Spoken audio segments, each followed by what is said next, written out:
Correctement. Vous êtes sur le terrain, dans le Donbass. Je voudrais que vous nous donniez les dernières informations de ce qui se passe sur le terrain. Alors oui, je vais vous les donner tout de suite, mais il ne faut pas oublier que depuis 2014, cette guerre a débuté. Dans le Donbass, ça est le berceau là où je me trouve. Les gens ici sont épuisés. Il y a eu beaucoup de morts, beaucoup de décès, beaucoup de massacres. L'aviation a pilonné le Donbass en 2014, l'aviation ukrainienne. Et aujourd'hui, le point est le suivant. Ça continue. Des villages comme Gorlovka, où j'étais hier et avant-hier, sont également visés par des tirs, des grades, etc. Il y a des blessés, il y a des morts que je filme quotidiennement, que je photographie également, pour garder ça en témoignage.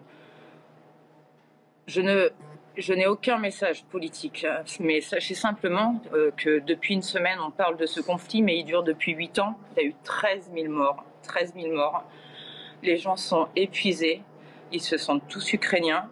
Ce que je peux vous dire, c'est qu'ils sont très surpris que l'Europe se rende compte de la situation.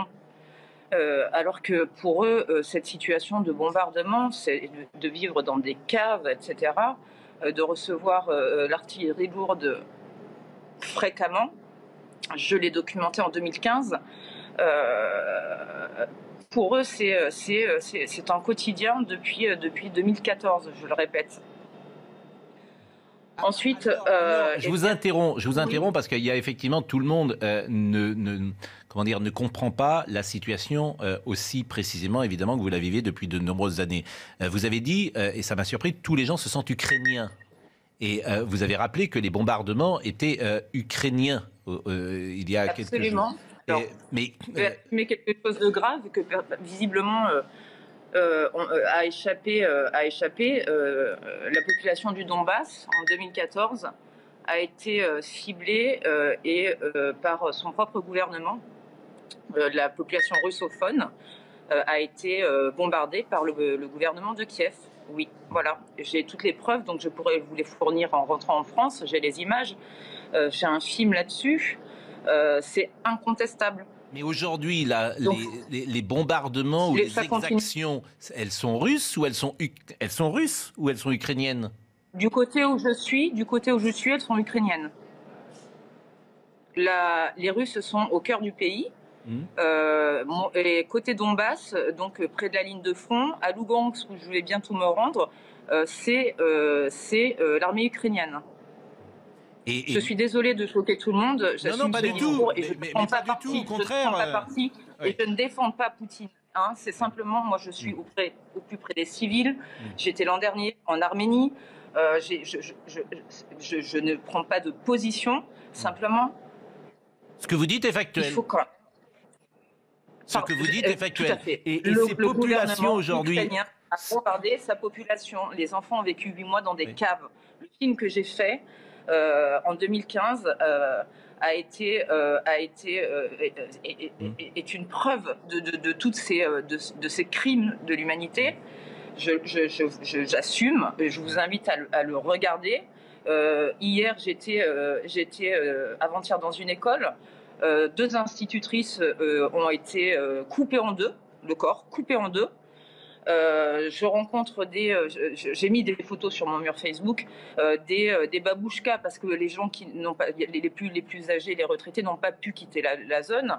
Donc les civils sont touchés, soit par l'artillerie lourde, soit par des grades. Enfin bon, je suis pas une spécialiste de l'armement. En tout cas, je vous confirme qu'ici, dans la région du Donbass, côté russophone, encore aujourd'hui, ça bombarde. Hier, Donetsk a été touché.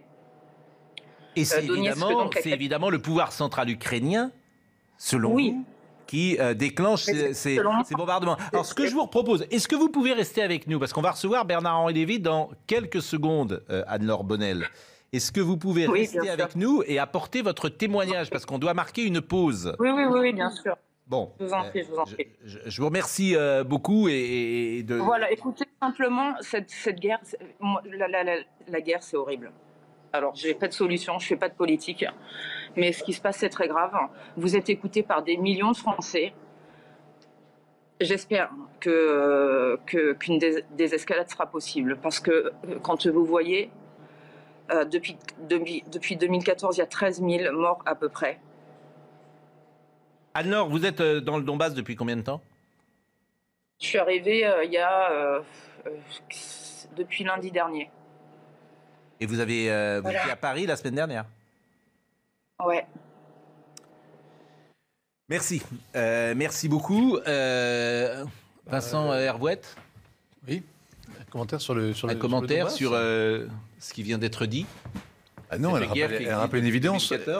Et elle a raison de dire que la guerre est une épouvante, mais que la guerre civile, c'est la pire des guerres. Hein, vous savez, c'est celle où on connaît le type qui est en face, on sait qui on tue, et on sait pourquoi on le tue. On le connaît, on peut se mettre à sa place, on peut le diaboliser aussi facilement.